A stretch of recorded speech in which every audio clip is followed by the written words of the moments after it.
জানি না বুঝবেন কি বুঝবেন না, যার অস্তিত্ব লাভ হইতে দেরি, তখন মার পেটে আসেন আমেনা নিজে বলে আমি ঘর থেকে বাহির হইতে পারতাম না।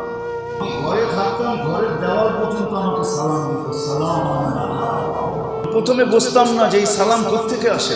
দুই একদিন যাওয়ার পরে আস্তে আস্তে বুঝতে শুরু করছি যে এই সালাম তো আমাকে না, আমার পেটেরটাকে দিতেছে। হাঁটতেন বালুর কণার থেকে সালাম আসতো, তরুলতা গাছপালার থেকে সালাম আসতো। আল্লাহ রসুল পেটে আসার পরে ওনার পুরা শরীর দিয়ে সুঘ্রাণ বাহির হইত। কথা ছিল বিধবা মহিলা কোনো খুশবু লাগাইতে পারবে না। এখনো সিস্টেম এটাই যে বিধবা কমসে কম 4 মাস 10 দিন কোনো সুঘ্রাণ ব্যবহার করতে পারবে না, কোনো নিয়ম। আমি না বাহির হতে পারতো না, সুঘ্রাণ ছড়াইতে থাকতো। এমন সুঘ্রাণ, দুনিয়া এরকম সুঘ্রাণ নাই।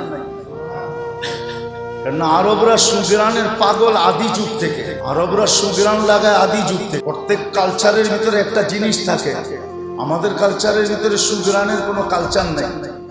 হ্যাঁ, কিছু কিছু জায়গায় লাগায়, যেখানে লাগানোর দরকার না ওইখানে লাগায়। মা বোনদের কাছে আওয়াজ গেলে হয়তো রাগ হয়ে যাবে, আওয়াজ দরকার ছিল সুঘ্রাণ ঘরে লাগানো। ওনারা বিয়ে শাদিতে কোনো অনুষ্ঠানে গেলে কোনো মানুষ জিনপুরি পর্যন্ত দেওয়ানো হয় না, এরকম সুঘ্রাণ মাখতে থাকে। অথচ মাখা দুধরা ছিল ঘরের ভিতরে। আমেনা বাহির হলে চতুর্দিকে সুঘ্রাণ ছড়াইত। পুরা মক্কায় কথা ফাইটা গেছে, মহিলাদের ভিতরে কানা গোসা শুরু হয়ে গেছে যে আব্দুল মুত্তালিবের ঘরে এই পুত্রবধূ আসলো কোত্থেকে, বিধবা, সে সুঘ্রাণ ব্যবহার করে আমাদের নাক কান কাটায় দেবে। কেননা ওই যুগও সারাটা দুনিয়া ওইখানে আসতো যে অন্য সোসাইটির মানুষ, অন্য গোত্রের মানুষ, অন্য জায়গার মানুষ যদি জানতে পারে তো আমাদের ঐতিহ্যের উপরে কালিমা লেগে যাবে। আব্দুল মুত্তালিবের কানে চলে আসছে তোমার পুত্রবধূকে বারণ করো। সেই অবস্থায় সুঘ্রাণ লাগায় কেন? আর কোত্থেকে লাগায়? কে দেয় তাকে সুঘ্রাণ?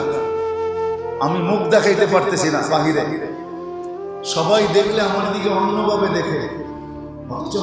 পুরা মক্কার সর্দার ছিল, সর্দারদেরও সর্দার, তার দিকে চোখ উঠায় দেখবে এরকম লোক ছিল না।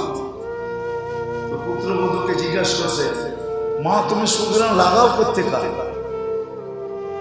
তো ওই সময় থুতু নিচে ফালাইতে দেরি, সুঘ্রাণ তুফানের মতো উপরে উঠতে দেরি করে। বলছে মা আমার শরীরে সুঘ্রাণ না, আমার থুতু। তুমি যখন বাথরুম, তুমি যখন গোসলখানায় যাও আর বাহিরে আসার পরে আমরা যখন ঢুকি তো মনে হয় পুরা গোসলখানাকে কেউ সুঘ্রাণ দিয়া প্যাক করে দিছে। বলছে মা এই সুঘ্রাণ আমার না, আমার পেটে যেটা ওটা। আসার পরে আমরা কোনোদিন রশি দিয়া কুয়ার থেকে পানি উঠান না, কোনোদিন না। উনি কুয়ার পাশে যাইতেন তো কুয়ার পানি উছলাইতে উছলাইতে উপরে চলে আসে, কলকল কলকল শব্দ হইতো। কুয়ার পানি যেন বুঝাইতে চাইতো, আমেনা তুমি চলে আসছো কেন? হুকুম দিলে আমরা বাড়িতে যেয়ে তোমার বর্তন ঘোরা দিয়ে আসতাম, কেন দুজাহানের বাদশা তোমার পেটে। যখন কুয়ার পাশে যেতেন মক্কার মেয়েরা ছুটে আসতো, বলতে আমেনা তুমি যাও না, তোমার বর্তন আমরা ঘোরা দিব, পানিতে পানি বাড়িতে নিয়ে দিব, তুমি দাঁড়ায় থাকলে কুয়ার পানি উপরে থাকবে, নাইলে আমাদেরকে রশি দিয়ে উঠে দেবে। তুমি যাবে আর পানি নিচে চলে যাবে। ইচ্ছের ভিতরে এরকম 13 জন নবী রসুল, আল্লাহর রসুল পেটে আসার সাথে সাথে সর্বপ্রথম আমেনার গলায় সুসংবাদের মালা পড়াইছেন আদম আলাইহিস সালামের। উনি নিজে বলছেন যে 13 জন রসুল আমাকে এসে এই পর্যন্ত সুসংবাদের মালা পড়ায় গেছে যে তোমার পেটে দুজাহানের বাদশা চলে আসে। ওনাকে আল্লাহ পাঠাইছেন বুঝানোর জন্য। কি নবী, কি রসুল আমাদেরকে আল্লাহ দিয়েছেন, কোন কিতাব আল্লাহ আমাদেরকে দিয়েছেন। এই জন্য তো আমি বলি আপনাদেরকে যে আপনারা কোরআন পড়তে পারেন না, আমার কোনো আফসোস নেই, কিন্তু উচিত সকাল বিকাল একবার হইল উজু করে কোরআনটা নিয়ে একটু বুকে ধরে রাখা, একটু মহব্বত করেন, কসম খোদার একটু মহব্বত করেন, একটা চুমা দেন, একটু চোখে লাগান, বুকে চাইপা ধরে একটু আল্লাহকে বলেন যে আল্লাহ শেফার দরকার, কোরআনে শেফা আছে, তুই আমাকে শেফা দিলা। আমরা তো ডাক্তারকে দিতে দিতে অভ্যস্ত হয়ে গেছি, মেডিসিন খাইতে খাইতে অভ্যস্ত হয়ে গেছে। কোরআন দিয়া শেফা নিতে রাজি না। ঘন্টা ভর 2-3 ঘন্টা বসে থাকবে, ডাক্তারকে ভিজিটও দিবে, পাও ধরবে। ওইখানে ভিজিট দিতে যত বড় ভিজিট তত বড় ডাক্তার, ঠিক না? যত দেরিতে সিরিয়াল নিলে তত বড় ডাক্তার, ঠিক না? রাগ হয়ে গেল নাকি? আমি ডাক্তারের বিরুদ্ধে বলতেছি না, এটা তো আমাদের মেজাজ হয়ে গেছে। 3 মাস পরে সিরিয়াল পাইলে বলে মহা বড় ডাক্তার, অথচ সেও জানে না তার মউত কবে আসবে, সেও জানে না সে কবে কোন রোগে আক্রান্ত হবে, সেও জানে না। কাহিনী আছে, এই জন্য বলতেছি। ডাক্তার ইব্রাহিম সাহেবকে কেউ চিনে না এরকম নাই। বারডেমের যিনি প্রতিষ্ঠাতা, উনি যখন লন্ডন থেকে বাইপাস করে বাংলাদেশ ঢাকা এয়ারপোর্টে যখন নামছেন, ওনার মেয়ের জামাই ছিল আজাদ খান সাহেব, এশিয়ার ভিতরে গ্যাস্ট্রোলজির সবচেয়ে বড় প্রফেসর। উনি ঢাকা এয়ারপোর্টে যখন ল্যান্ডিং করছেন, করার সাথে সাথে জামাই যখন রিসিভ করতে গেছেন ভিআইপি লাউঞ্জে, ওইখানে নাইমা যখন বসছেন তো ওইখানে স্ট্রোক করছেন। অথচ লন্ডন থেকে আসছেন ডাক্তার ইব্রাহিম সাহেবের মতো ব্যক্তি। আপনারা হয়তো চিনবেন না, যারা চিনে ওরা জানে উনি কত বড় ব্যক্তিত্ব ছিল, কত বড় ডাক্তার ছিল। বাস নাইমা জামাইয়ের হাতে হাত দিয়া বসে, আজাদ আমি হয়তো গেলাম। বাস উনি স্ট্রোক করছে, ওই স্ট্রোকই শেষ, চলে গেছে দুনিয়া। অথচ বাইপাস হয়ে ভালো হয়ে আসছে। এটা তো পারেন বসে থাকতে ঘন্টায় ঘন্টায়, লম্বা ভিজিট দিতে পারেন। কোরআন দিয়ে শেফার ভিতরে পয়সা দিতেও জানি না। রাগ হবেন না, আপনি আবার বলবেন যে আপনি কি তাবিজতি করেন নাকি, আমাদেরকে তাশকিল করতেছেন তাবিজতির পয়সা দেওয়ার জন্য। না না, বুঝাইতে চাইতেছি, মহব্বত নাই কোরআনের। কোরআনের ভিতরে শেফা আছে, আল্লাহ 7 জায়গায় বলছেন শেফা আছে। আমি শেফা রাখছি, এক জায়গায় বললেই চলতো, 7 জায়গায় বলছেন আমি কোরআনের ভিতরে শেফা রাখছি। নিতে জানি না, মহব্বত করতেও জানি না। আল্লাহ মুহাম্মদুর রাসূলুল্লাহ সাল্লাল্লাহু আলাইহি ওয়াসাল্লামের অস্তিত্ব থেকে নিয়ে যিনি দুনিয়াতে অস্তিত্ব লাভ করতে দেরি, দুনিয়ার পটভূমিকে আল্লাহ চেঞ্জ করতে দেরি করেন। আল্লাহ অনেক কিছু বুঝাইছেন। তো যখন পেটে ছিলেন ওটার কাহিনী আমার জীবন শেষ হয়ে যাবে, যে 10 মাসে আমেনার সাথে কি ঘটছে। যেদিন আসছে দুনিয়াতে, পেটে আসছে, কনসেপ্ট হয়েছে ওই দিন সারা দুনিয়া আল্লাহ ঢোল বাজায় দিয়েছেন। যারা বুঝার তারা বুঝছে। আল্লাহ রসুল যেদিন পেটে আসছে ওই দিনই বড় বড় আলেমরা বইলা ফেলছে, ইহুদি খ্রিস্টানের বড় বড় আলেমরা, নবী আখির জামান আজকে পেটে কনসেপ্ট হয়ে গেছে। এর সময় জন্ম নিয়েছেন, তো মক্কা ইহুদি আলেম তওয়াফ করতেছেন, বাইতুল্লাহ বসে আছেন, হঠাৎ চিৎকার দিয়ে উঠছেন, পুরো মক্কাকে কাঁপায় ফেলছে। তোমাদের কার ঘরে বাচ্চা জন্ম নিয়েছে? বলছে এই নিশি রাত্রে তোর মাথা নষ্ট হলো কেন? বলছে আমার মাথা নষ্ট হয় না, নবী আখির জামান চলে আসছে। এই সালাদের কপাল খুলে গেছে। ইহুদিরা অপেক্ষায় ছিল, এদের কপাল পুরা গেছে। ইন্তাকালাতিন নবুওয়াতু মিন বানি ইসরাঈল, বনি ইসরাঈলের থেকে কুরাইশের ভিতরে চলে আসছে। এটা তো মক্কায় বসে, মদিনায় বসে চিৎকার দিয়েছেন, শেষ রাত্রে চিৎকার দিয়ে উঠে ফেলছেন সবাইকে। কুরাইশা বনু নজিরের আলেম উঠে ফেলছে, বলছে কি হয়েছে, দুশমন আসছে? বলে না না না, তোমাদের বিনাশ, নবী আখির জামান চলে আসছে, তোমরা তোমাদের কপাল খারাপ হয়ে গেছে। ওই রসুল আল্লাহ পাঠাইছে, ওই নবী পাঠাইছে, যার অস্তিত্ব থেকে মৃত্যু পর্যন্ত পুরাটাই মুজিজা, অলৌকিকই অলৌকিক, যাকে সবকিছু দেখায় আল্লাহ গ্রান্টেড বানায় পাঠাইছেন, যাকে সব নিয়ে দেখাইছেন। সৃষ্টির এরকম একটা জিনিস নেই যেটা দেখা নেই। জন্মলগ্নেই তো দেখায় দিয়েছেন, জন্মলগ্নে সৃষ্টিকে দেখাইছেন। এই জন্য আল্লাহ রাসূল যখন জন্ম নেয় তখনই আল্লাহ হুকুম দিয়েছেন, তুফু মাশারিকাল আরদি ওয়া মাগারিবাহা, হাত্তা ইয়ালামাল খালকা বিইসমিহি ওয়া নাফিহি ওয়া সূরাতিহি। সময় গায়েব করে রাখা হয়েছে, মার কোলের থেকে উঠে নিয়ে যাওয়া হয়েছে। ফেরেশতারা উঠে নিয়ে গেছেন মার কোলের থেকে, আর দীর্ঘ একটা সময় গায়েব রাখছে। আর আল্লাহ বলছে সমস্ত সৃষ্টিকে দেখায় নিয়ে আসে। সৃষ্টি যেন চেহারায়, নামে, গুণে কেউ এই কথা না বলতে পারে আমি এই বাচ্চাকে চিনি না, এই সত্তাকে চিনি না, এই ব্যক্তিকে চিনি না, এটা যেন কেউ না বলতে পারে। এখনই দেখাও সবাই, সমগ্র জগৎকে একবার দেখাইছে চর্মলগ্নের সাথে সাথে।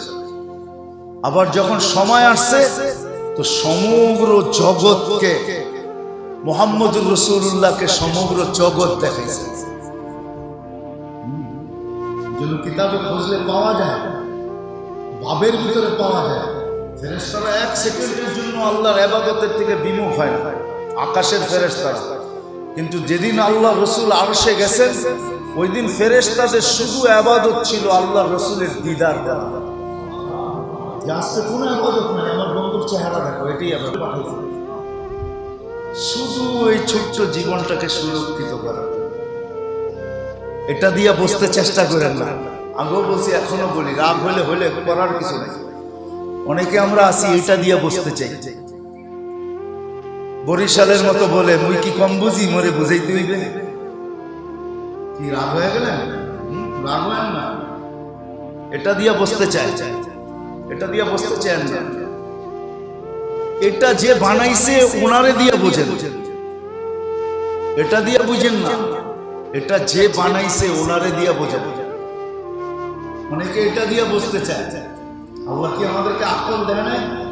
হুজুর কথা শুনতে হবে। হ্যাঁ দিছে আপনাকে আকল, এই জন্যই তো দিছে। এই জন্য আলী রাদিয়াল্লাহু তাআলা আনহু বলেন, মানে ইতামাদা আলা আকলিহি তাল্লাহ, এটার পিছে চলবা তো এটা তোমাকে গুমরা বানায় ছেড়ে দেবে, তোমাকে পিছিয়ে রেখে দিবে, তোমাকে জাহান্নামের ইন্ধন বানায় ছেড়ে দেবে। এটাকে সদা সর্বদা আল্লাহ আল্লাহ রসুলের অনুগত্য রাখো। লেগাম দুই দিকে থাকে, দুই দিকে লেগাম চিনে?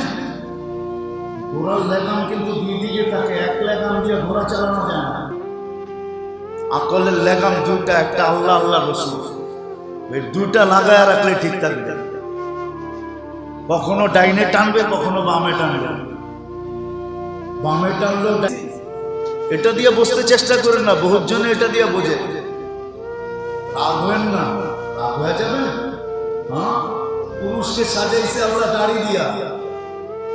এখনকার হুজুর্গ কথায় কি দাড়ি রেখা বুড়া হয়ে যাবো নাকি? না না, আল্লাহ তো আপনাকে সাজাইছে দাড়ি দিয়া, আপনার কত সাজবেন? 25 বছর সাজতেছেন, আজ পর্যন্ত তো এটাকে প্রতিরোধ করতে পারেন না। যে ঠিক আছে 10 বছর সাজার পরে এটা আর উঠবো না, ঠিক না? যদি এমনই হইতো, রাগ হয় না কিন্তু, তাহলে আপনি সাজতে থাকতেন, 10 বছর পরে আর এটা উঠবে না, এটা উঠা অফ হয়ে যাবে। এটা বলবে আর কত উঠবো, উঠলেই তো আমাদের কাটবো, খামাখা উঠারও দরকার নেই, কাটারও দরকার নেই। হতে পারে একটা সুন্নতের কারণে আপনি বেঁচে যাবেন। এটাও কিতাবে আছে, একটা সুন্নতের কারণে বেঁচে যাবে। হাজারো কাহিনী রয়ে গেছে এক সুন্নতের কারণে। আপনি বলবেন এটা কি গ্রান্টেড? হ্যাঁ গ্রান্টেড, আল্লাহ গ্রান্টেড দিতেছে। আমার নবীর সুন্নতের দাম আছে, তুই কি ভাবিস? আল্লাহ রসুলের সুন্নতের দাম আছে। শুধু দাড়ির জন্য বেঁচে যাবে, আল্লাহ বাঁচায় দিয়েছিলেন। সামেরি যে মুসা আলাইহিস সালামকে বিরক্ত করত, সামেরি লম্বা হয়ে যাবে, মুসা আলাইহিস সালামকে বিরক্ত করত। তার জীবনের কাহিনী বড় কঠিন। তার চুল ছিল মুসা আলাইহিস সালামের মতো, দাড়ি ছিল মুসা আলাইহিস সালামের মতো, পাগড়ি, লাঠি, চলার স্টাইল মুসা আলাইহিস সালামকে সে নকল করতো, কথা ওই স্টাইলে বলতো। কিন্তু যখন ফেরাউনকে ডুবা মারছে তখন সে বেঁচে গেছে। মুসা আলাইহিস সালাম বলছে, আল্লাহ ফেরাউনকে মারলা, এটাকে বাঁচায় দিলা, কারণ কি? এটা তো আরো বেশি বিরক্ত করে। ফেরাউন তো দূরের থেকে বিরক্ত করতো, এটা তো 24 ঘন্টা আমার পিছে পিছে ঘুরে বিরক্ত করে। একে বাঁচাইলেন কেন? তো বলছে একে মারতে চাইছিলাম। কিন্তু তোমার অঙ্গি ভঙ্গি, তোমার মতো দাড়ি, তোমার মতো বাবরি, তোমার মতো পাগড়ি, তোমার মতো জুব্বা, তোমার মতো লাঠি, তোমার মতো অঙ্গি ভঙ্গি দেখা লজ্জা লেগে গেছে। যদি আল্লাহ মুসা আলাইহিস সালামের উম্মতকে লজ্জায় বাঁচাইতে পারে, তারপরে তো মুহাম্মদুর রাসূলুল্লাহ, আপনি কেন লজ্জা করতেছেন? যেখানে গ্রান্টে দিয়েছে ইন কুনতুম তুহিব্বুনাল্লাহ ফাত্তাবিউনি ইউহিব্বুকুমুল্লাহ। মুহাম্মদুর রাসূলুল্লাহ আসছেনই এই জন্য যে আমাদের এই ছোট্ট জীবনটা সুরক্ষিত হয়, আমার পক্ষে যায়, পক্ষে বিরুদ্ধে না যায়। আমার আখিরাতটা যেন এখন থেকেই গুছানো হয়, আমাকে যায় যেন গুছাইতে না হয়, এখন থেকেই গুছানো থাকে। এজন্য আছে জান্নাত প্রতিদিন আল্লাহকে বলে মাতা উলিয়াউক, আল্লাহ আপনার বন্ধুরা কবে আসবে? আমার ফল পাইকা গেছে, নিয়ামতে ভরে গেছে। খাদেমরা বলতে থাকে আমরা অপেক্ষা করতে করতে অধীর হয়ে গেলাম। জান্নাতের স্ত্রীরা বলে আমরা জওয়া যৌবন হইতে হইতে ফাটু ফাটু হয়ে গেলাম, আসবে কবে? আল্লাহ প্রতিদিন মেসেজ পাঠায়, ইসমিরি সাতাল কাফিয়া উলিয়া, একটু সবর কর, আসতেছে মন্দা ওয়াই আছে, আসতেছে। ইসমিরি সাতাল কাফিয়া উলিয়া, সবর কর, আসতেছে। আখিরাতে আল্লাহ পাঠাইছেন, রাসূলকে আল্লাহ পাঠাইছেন। হায় হায়, শেষ করতেছি এটা বলি, আসেম রহমতুল্লাহ আলাইহি ছিলেন তাবেঈ, সাহাবাদেরকে জেনারা দেখছেন, যাদের ওস্তাদ ছিল সাহাবা। মসজিদে নববীর ইমাম ছিলেন আসেম রহমতুল্লাহ। উনি যখন কেরাত পড়তেন তো শুধু মসজিদে নববী না, বাতাস চলতে থাকতো, পুরা মদিনা সুঘ্রাণে ঢেউ খেলতে থাকতো। উনি যখন বয়ান করতেন, আমাদের মধ্যে দুর্গন্ধ বাহির হয়, উনি বয়ান করতেন আর সুঘ্রাণ মনে হতো তুফানের মতো মুখ দিয়া বাহির হতেছে, আর পুরো মদিনার ভিতরে ঢেউ খেলতেছে।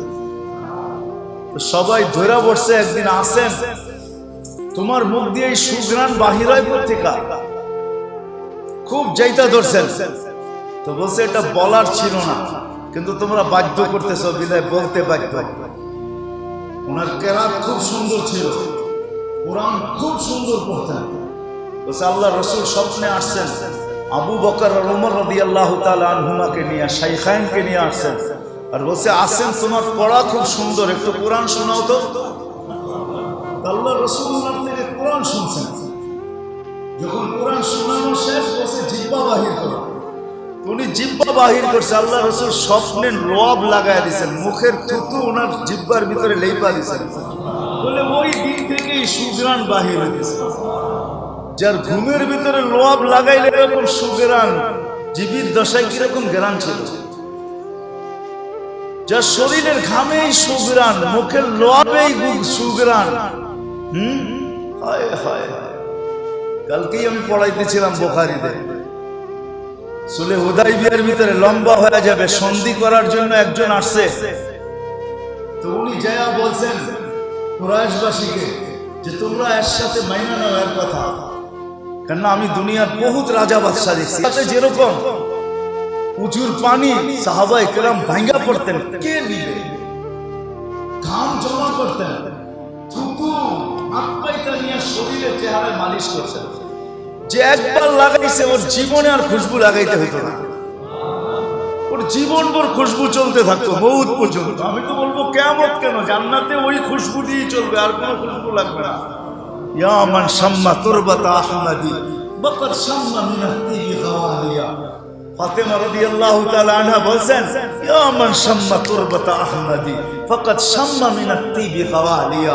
যে মুহাম্মদুর রাসূলুল্লাহ সাল্লাল্লাহু আলাইহি ওয়াসাল্লাম যে মাটিতে শরীর লাগছে, ওই মাটি যে একবার শুনছে, ও জান্নাতের খুশবু ওর কাছে কোনো খুশবু না। ইয়া মান শাম্মা তুরবাতা আহমদি ফাকাদ শাম্মা মিনাত তিবি গাওয়ালিয়া। ওই নবী পাঠাইছে, কোন দিকে দৌড়াইতেছেন, কোন দিকে ভাবতেছেন? আসেন ওনার জিন্দেগি শিখেন, 2-4-10টা হইলেও জীবনে নেন, 2-4-10টা হইলেও সুন্নত কোটেই করা, 2-4-10টা সুন্নত হইলেও জিন্দেগিতে নেন, অভ্যাসে পরিণত করে। যে না এই জিন্দেগি এটার দ্বারাই আমার জীবন সুরক্ষিত হবে, আমার আখিরাত গুছানো হবে, জীবনটা আমার পক্ষে যাবে,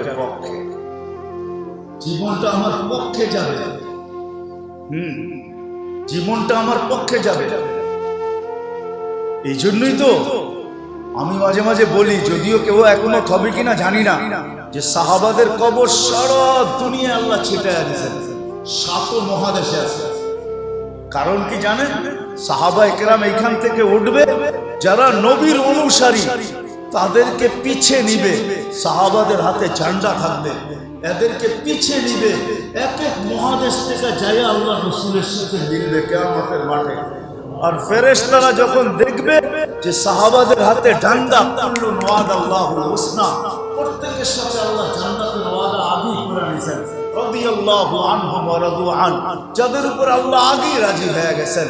আস-সাবিকুনাল আউয়ালুন মিনাল মুহাজিরিন ওয়াল আনসার ওয়াল্লাযীনা ইত্তাবাউহুম বিইহসান যায়্যানা ফি কুলুবিহিমুল ঈমান ওয়া কাররাহা ইলাইহিমুল কুফরা ওয়াল ফুসুকা ওয়াল ইসয়ান উলাইকা হুমুর রাশিদুন। এদের হাতে যখন ফেরেশতারা ঝান্ডা দেখবে, তো এদের পিছে যারা আছে ওদের দিকে ফেরেশতাদের তাকানোর সুযোগ হবে না, সাহস হবে না। সুযোগ তো দূরের কথা, সাহসই হবে না। বলবে এদের সামনে তো ঝান্ডাওয়ালা সাহাবিয়ে রাসূল। এই জন্য আল্লাহ প্রত্যেক দেশের ভিতরে ছিটায় দিয়েছেন, এমনকি আমাদের দেশেও 2 জন রেখে দিয়েছেন।